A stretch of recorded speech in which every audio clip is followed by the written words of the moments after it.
Hello and welcome to the video for After Effects week 17. This is the video for Wednesday. Okay, so the big news today is that Project 3 is due. Project 3, of course, was the project where you're going to talk about the sort of the impact of the virus that we've all been experiencing and maybe something positive that could come of it. I'm going to just kind of go back here into the let's see. Okay, here's where Project 3 was assigned. Create a 2-minute long After Effects project that describes a way we can improve the post-pandemic world. In other words, what are some of the positive changes we can try to make happen after the world has moved past the pandemic? Use text, images, sound, video, and then there are some articles and links that you could use there. Okay, so that is the project that is due today.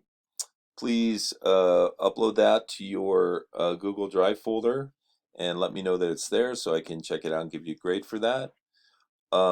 If you need a little more time to finish this off, you can do so, but you need to get it in soon because today is the due date.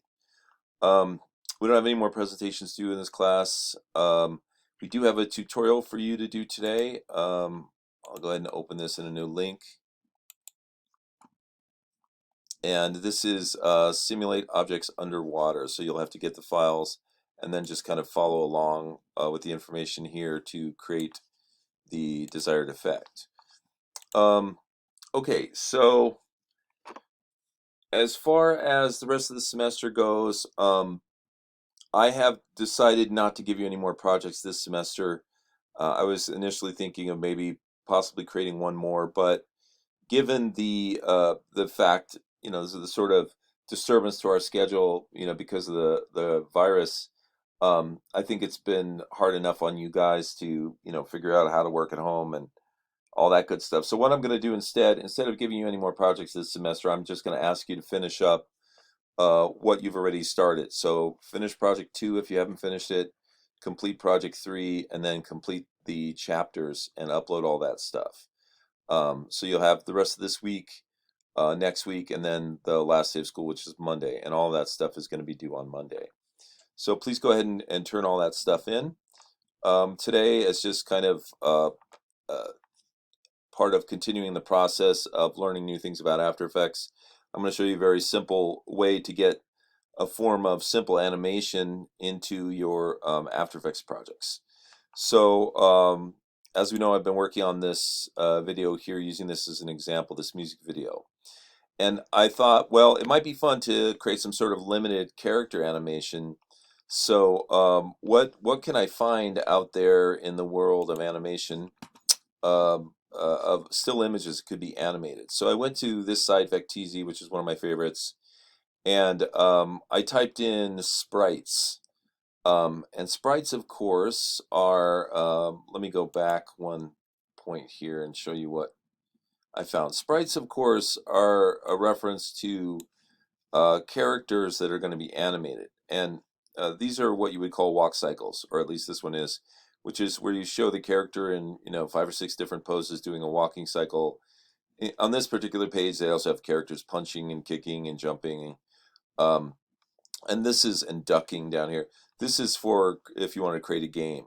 You could use these walk cycles to create a game. So, I went looking through here, and I was looking to see if I could find a little character who I could animate. And I didn't really, see any characters that look like they might fit into this project, except for this one right here. And the reason is because it looks like her wings are kind of shaped like a heart. And of course, the heart and the peace symbol are, 2 of the key images that I've been using in this video. So I went to this website, I downloaded this image. Of course, with this website, if you download the images for free, some of them you can download for free and some of them you have to pay for. But if you download them for free, you have to give an attribute. You have to give an attribution to the artist. In other words, in your project credits, you have to credit them in a specific way. If you pay, either you buy credits to download images or you get a subscription to the site, you get what's called a pro account. You can download anything and use it without attribution. So that's what I have. I have a Pro account, so I could download this. Now, on Vecteezy, these are all vector files. So after you download it, it opens up in a program like Illustrator. And this is the file. I deleted that sort of yellow background, and these lines here, which are segments of each of the drawings, I darkened them in. I made them black so I could see the different segments. Right now, what I was thinking initially, I thought, maybe I would make a little animation out of this by taking each of these characters and putting them into a separate animation program, and then maybe exporting from that animation program. So I went over into Adobe Animate, which is another, Adobe product that's used for animation, and I took those sort of those rectangular shapes that were around the characters, and I copied each one of them and pasted them in here, and I made a different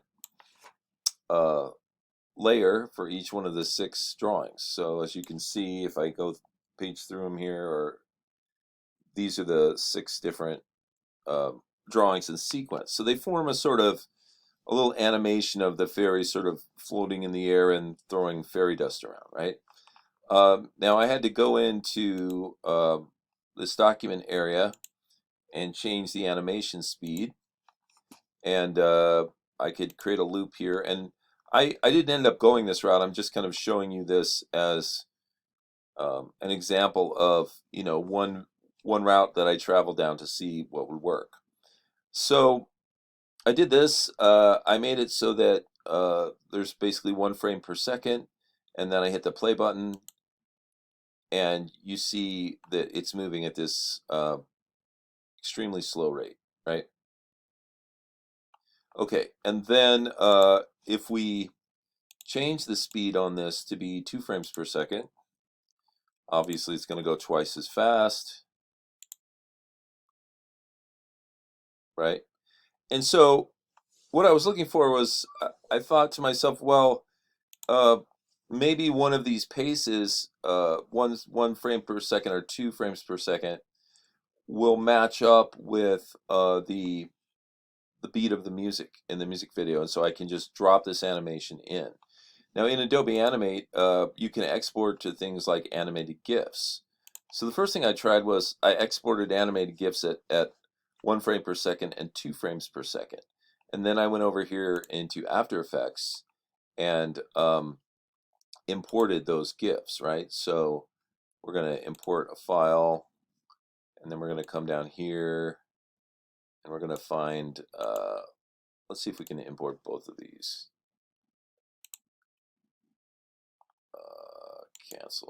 Cancel. Okay. All right, so now I've got 2 GIFs. The first one I believe is 1 frame per second, and the second is 2. So if I take this first one and I drag it down here to the top of my layer stack, and then let's see, I scroll over here, I can grab this block, which is this animated block. So I made a GIF animation, right? And you can see that it's moving at the rate of 1 frame per second, right? And it looks kind of blurry because I've got my resolution turned down to 1/4 so that it can move quicker. Now, the reason that it starts here is because there's a bunch of intro stuff in the music, and then the beat doesn't actually start till right here. But when I played this, it didn't really match up with the music very well. So let's hit play and see what happens.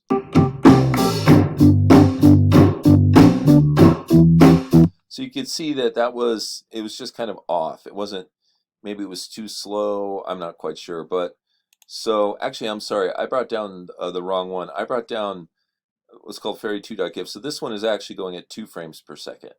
So that one was actually a little fast in some areas, right?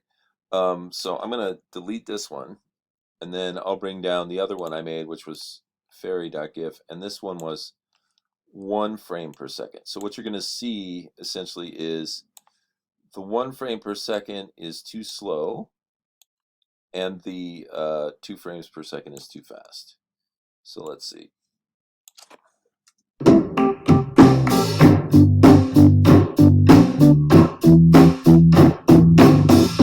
So So you can see that that's too slow. The other one was just a little bit too fast. So I'll go ahead and delete this layer. Okay, so what that told me was I wasn't going to be able to use Adobe Animate to do this because, you know, my options of basically 1 frame per second or 2 frames per second weren't going to work. Now, I haven't experimented with this program to see if you can do things like 1.5 frames per second. Let me see if it would even do that. Okay, modify document. Oh, interesting. Okay, so it did let me do that. That's interesting. So, you know, we're not going to be able to tell much from just playing this because it just is going to look about the same to us. But we could pull an animated GIF off of this and see if that works any better.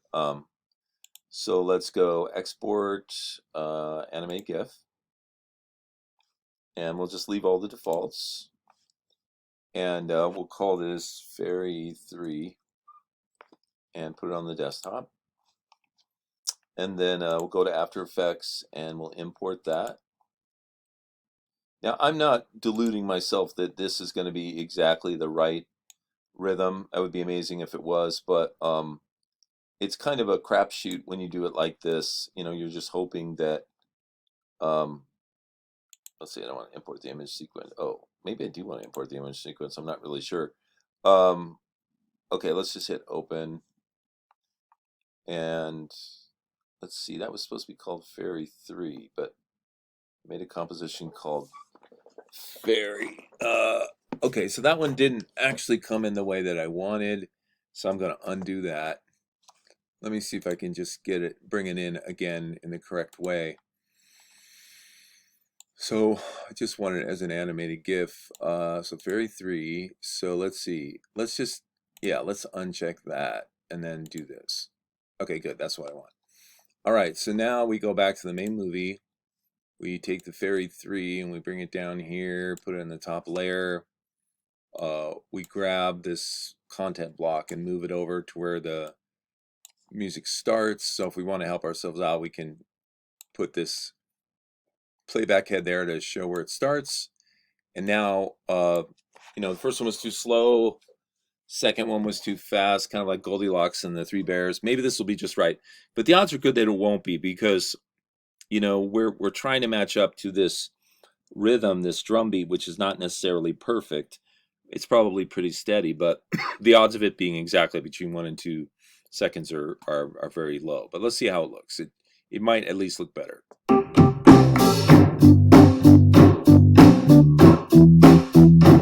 So it's actually not bad. Now, I could go in there and I could keep messing with that animation speed, you know, incrementally.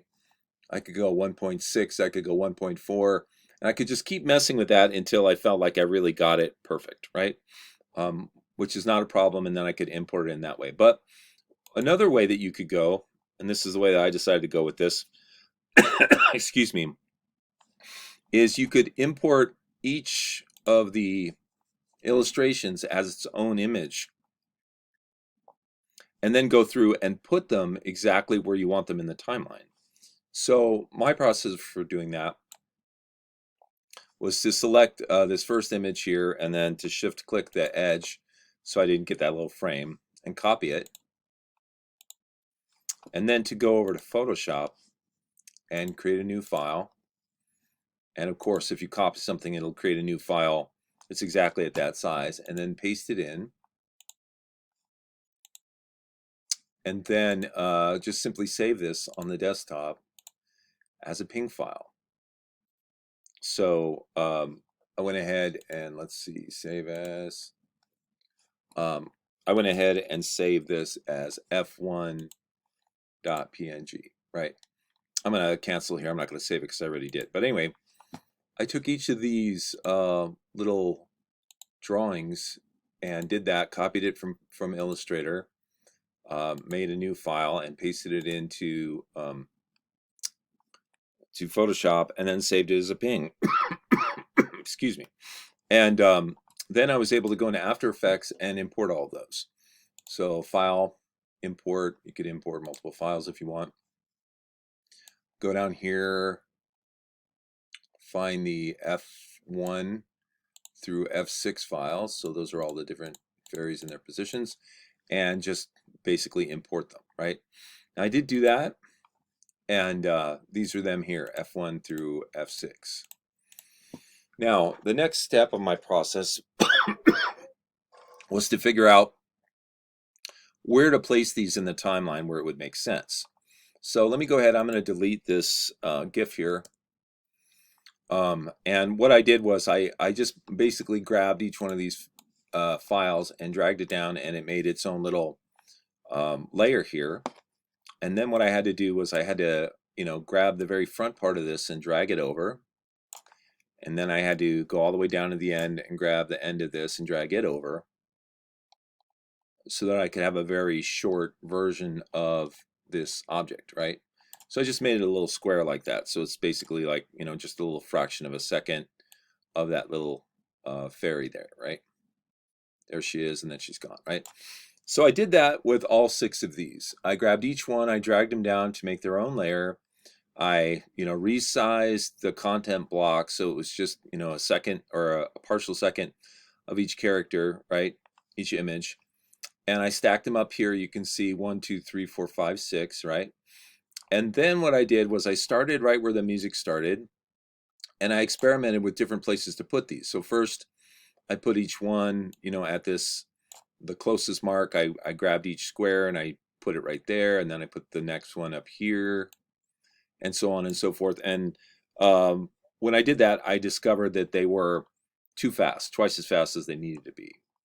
I'm going to go ahead and delete this top layer because I have these other 6 layers here with F1 through 6. Now, since I discovered they were about twice as fast as they needed to be, I simply then took each little content block here and dragged it over to the next line. So we have our first one starting here, and then our next one is starting, we skip one hash mark and go here and start the next one, skip a hash mark, do that one, and so on and so forth, right? And then what I did was right now I have all these turned off because I wanted to demonstrate the different anime GIFs to you. But now I can go in and click on the eyeballs for all these layers to turn them on. You can see that each one is on here for just a split second, right? And so I just dragged them to those points, hoping that those would kind of match up with the music, and I got lucky. They pretty much do. And of course, I had to nudge them around a little bit or whatever. Some of them are a little, like this one here starts a little before the line. I noticed that the first 3 kind of matched up pretty much to this rhythm, but then the last 3 I had to slightly, you can see it here, that's lined up with a hash mark, but this is a little before it. I had to move them slightly before it, and that may be due to the drummer maybe not having a perfect rhythm, perfect in sense of mechanical sense, and maybe they sped up a little bit, so these notes had to, or these images had to come in a little before the hash marks, right? But anyway, that did work, and I'll go ahead and show you what it looks like. I'll go ahead and hit the play button. You're going to hear the sort of intro music here, and then right at this point you'll see you'll hear the rhythm, the drum rhythm, come into a steady rhythm, and then you'll see these fairies, 6 of them pop in. And of course, they wouldn't necessarily be right here in the animation, but I just did it at the beginning where the music starts to give me the sense of how it's going to work, and then I could drag it down to occur some other place in the animation. So let's listen to it and watch how these guys sync up to the music. Okay.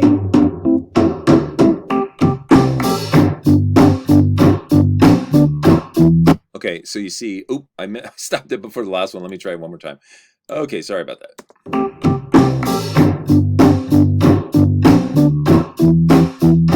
Okay, so you see how all 6 of those, they pretty much just hit on the beats, right?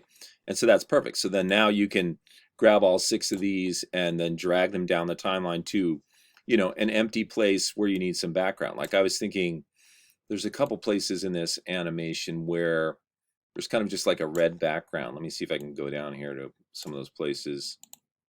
Yeah, like this kind of thing back here.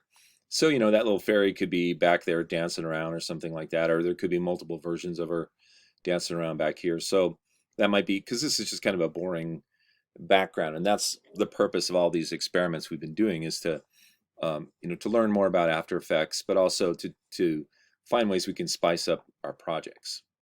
Okay, so that's it for today. I just basically wanted to show you one more option that you have for spicing up your projects.